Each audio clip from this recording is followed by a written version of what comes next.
Fire, this announcement of the song Better Place, like, how did that come together? And yeah, tell us the story. Well, first, you're welcome. It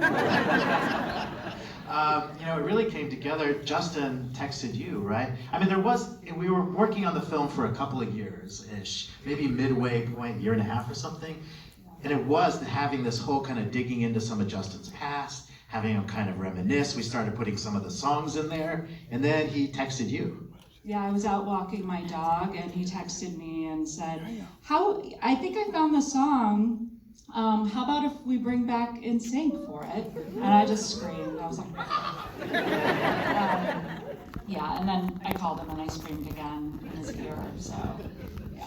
Anna, do you want to maybe set up a bit about the story here, having been with this franchise since the beginning, and what excited you about the threequel? I mean, I'll be honest, this is the best job I've ever had. It's my favorite job I've ever had.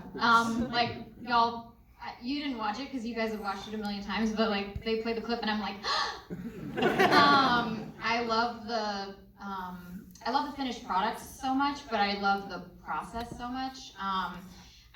Not to be corny, but like, Poppy is this incredibly free and wild and messy, like, part of me that I get to, like, once every 4 months or something, I get a call to come in and sing something or, just do lines or whatever, and it's like the best day of my month, So honestly, every time they like have this big pitch put together about like, here's what we're thinking for the next one, and I'm like, I'm just waiting for you to stop talking so I can say that I'm super excited.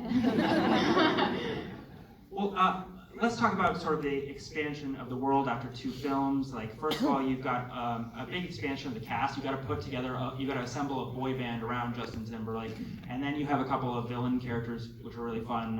It's Andrew Rannells and Amy Schumer. Amy Schumer, of course. So yeah, tell me about that, and then the expansion maybe of the visual world and ambition. Yeah, it's really exciting to get to do another movie. And you go, okay, what makes a sequel great? One is having the characters evolve, and the second one is going places we haven't gone before, and making sure the movie has an identity of its own. So a way to definitely do that is expanding the world. And it gets weird, man. It gets bonkers, this place. Like, just the crew gets excited. How far can we push it? It has a visual identity, but we go, let's go past that, but still be consistent. So that's what all the new characters are. That's what all the new worlds are. Just unlike anything you've seen yet.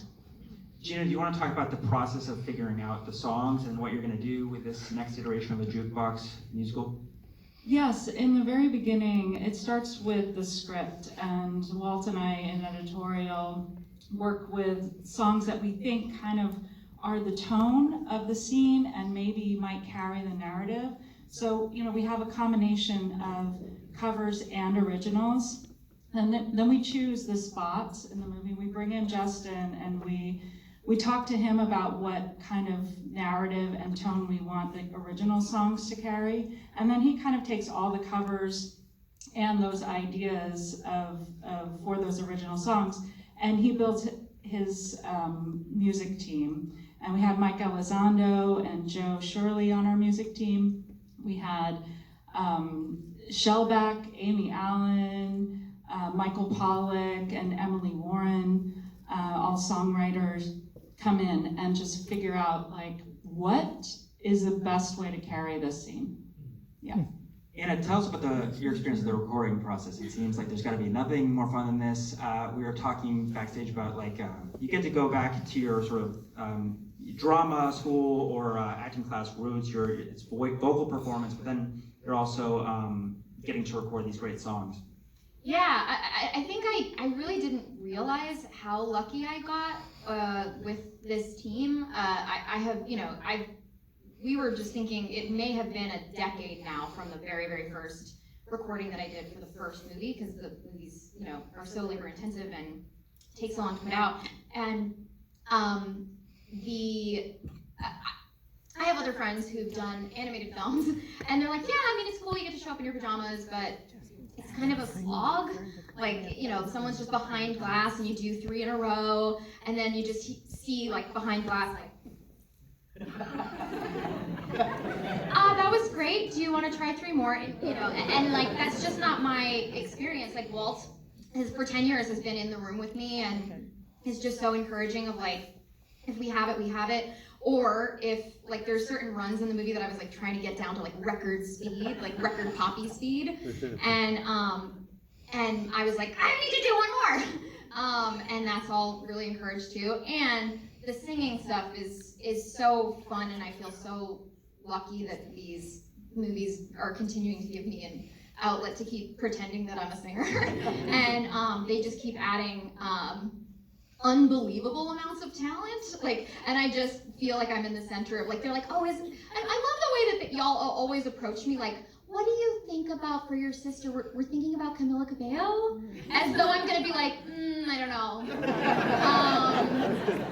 And instead I'm just like, I'm so happy to be here. Like, I'm so happy I got grandfathered into this thing. So this begs the question, Justin's done the boy band, can we anticipate a girl group in your future? I don't know, Mom, Dad, do I get a girl group? We'll see after this weekend. Yeah, everybody tell your friends to go see the movie. I want a live action extension. I want you to go on the road and... Oh, just like have paint hair in real life? I love that for me. Right? Yeah. Okay, I'm gonna start thinking about who else is in the girl group. This is exciting. Well, let me see. What were some of the biggest challenges, I guess, in putting this film together? I mean, the whole thing is such a massive undertaking. You know, it takes 3 years. I think one of the things in particular, which this is part of, but it's this Act 3, it's this giant action set piece, which we haven't tried before, but it's also a musical. Like, how do we build this thing? There wasn't even any reference to have this kind of concert on wheels, kind of James Bond on mushrooms. It was like, how do we, build this thing? And it's so massive. So I think that was a particular challenge. Yeah, it came together really quickly in the end, and there's 500 people working on the film at the same time, so it's a huge, massive collaboration. Can't process what it's like to be at the top of that, but what was the licensing process? Is that pretty simple, or? For music? Yeah, you were telling me about the sync sort of license versus. When we license music, it's mostly sync because we want our actors to be singing all the songs, and we want to make sure that the tapestry of the music feels cohesive throughout. And Teddy Shapiro is really amazing in helping us do that with writing the compositions in between. But the licensing process, we rely heavily on our partners over at Universal Film Music, Angela Leas and Mike Knobloch, to help us get all that done, and it's just very smooth. These guys know what they're doing. Should we shout out your co-director? It's Tim Heights. Yeah, Tim Heights, he's a co-director. He's from our training of, he was on Trolls 1. And this is sort of the gauntlet you went through as well, right? It's like a rite of passage. You came through and were a co-director on one of these. Yeah, I've been at DreamWorks 20 years, born and bred there. I start as a story artist, then I become the head of story, then I become co-director, and then finally director, and I'm 100. So it takes a while. What can you tease about the songs we're going to hear in this one? What do you think? Can you repeat that? What can you tease about the range of songs kind of? This time? Oh, yeah. I mean, we decided this movie was going to be all pop music for the most part. The last movie we dipped into many genres of music, and for this one we felt like with the reuniting of a boy band that we should really dig underneath all of that, and that includes Bee Gees even. Yeah. And there's a little bit of yacht rock in there, and the Christopher Cross, the Mozart of yacht rock, is represented. I was listening to the soundtrack in my car yesterday and turning it down at stoplights so that I didn't get caught. So I'll say that about the soundtrack. You've already debuted the film in Denmark, is that right? Between I don't know if you've been on the road at all with the film yet, but has there been any particularly meaningful feedback or in test screenings as you were getting this together? Yeah, people right away are saying, it's the best one yet. They keep saying, how do you top yourself? Yeah, Anna said it. Did it again.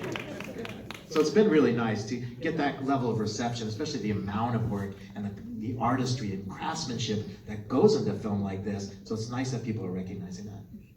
Our college screenings are going over pretty well too. Yeah, it's a trippy movie if you haven't seen it. So the sleep-deprived college students are a big fan. And you can play to multiple audience, you know, this is showing the range of animation, you know, it's not something to reduce to one sort of area, and it's not a genre, it's a medium. Exactly, and I think, you know, we always say it's a movie for everyone, or movie for humans. I think a lot of people are surprised at the level of humor and intellect that's balanced out with, you know, trolls falling down, because that needs to happen for our younger audience. I can't imagine like what this franchise means to you all, because you've been with this for like 10 years. Can you talk a bit about that, the family of these productions, and like what this opportunity has meant for you all? Yeah, I mean, as always, my contribution relative to the hundreds of people that work on it, it feels very small, but I'll say that when I signed on to the first one, at a certain point I was like, if I could sort of see any animation stuff to just see what the process is or whatever, and they put together this way more than I thought I needed, this incredible presentation about all the work that goes into it, and this film, I was sitting in the audience going like, every single frame of this is like, I think that, I don't know, I feel corny again saying like visual feast, but it's just unbelievable. And the artists that work on this are my heroes. And I'm not even like an animation nerd, but it's undeniable the level of craftsmanship that's in this. Like the physics of the water in every different world that we enter operate totally differently. It's those details where you're like, you know, just the world building alone, and the execution is just incredible, and I'm so lucky to just be here. Any final thoughts before we wrap up? I'm just excited to be able to be out here and share this, and again, talk about the level of artistry that goes into animation. You know, the amount of effort. And again, I don't know, it's just nice for the movie to be out there and that people recognize that. Let's give it up for the team behind Trolls Band Together, out in theaters now. Thank you. Thanks, guys.